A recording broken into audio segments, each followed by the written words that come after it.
Ka te hae te iwi ko te taiao I mua I te tai moni, ko kaore tetahi o ngā toa o rangaranga o tautahi I te hoko tarakihi. Whai muri hoi te putanga mai o te kōrero e ki ana kua heke te tauporitanga o taua ika I roto I te moana. He hautoru o ngā ika e kai ngā nei tātou I ngā toa o rangaranga he tarakihi.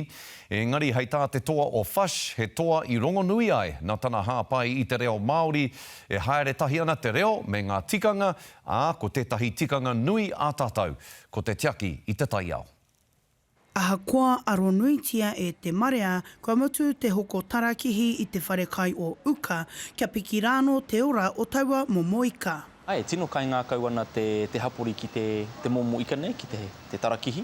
E hari te mea, me tūmeke te ao, ko te Māori e mahi ana I ana mahi. Puta ana te kōrero I te manatū ahumatua mo te manawa kioretanga o te tarakihi ki te 16 o rau o te taumata e wawatatia ana, ka whakatau te wharekai rongonui nei o tautahi ki te whakaora I tērā o a tātou tikanga Māori te rāhui. Kei te mōhi o tāua te Māori, he tikanga no mai tēnei mea te rāhui. Ka tai mai te kōrero, kei te heke iho ngā tatauranga o te ika nei, e tika ana me rāhui, me waihoi aia, ki aia anō. I mua he ahuari ma te kau kilogramu te tarakihi ka pau I ngā kiritaki o uka I ia wiki.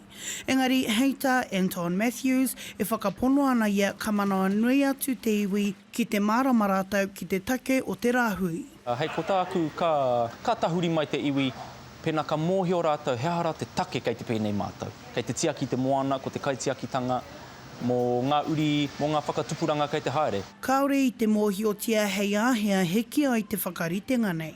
Engari, hei tā Matthews, he tini tonu ngā ika o te moana hei kai mā tātou. Ka tāria ngā kōrero a MPI. Hei te wā ka whakamohio mai rātou kia mātou kua piki ngā tatauranga ki tētahi taumata e whakai ana kia hiake anō I te ika nei. Aini pia ka hoki atu ki Tangaroa ka hiake I te tarakihi nei. Hoano, I tēnei wā tonu nei, te pai ki atu te rāhui katoa. Te whakatinanatanga o te kaitiakitanga I roto I te ao pakihi. Thank you. Hania Douglas, Te Karere.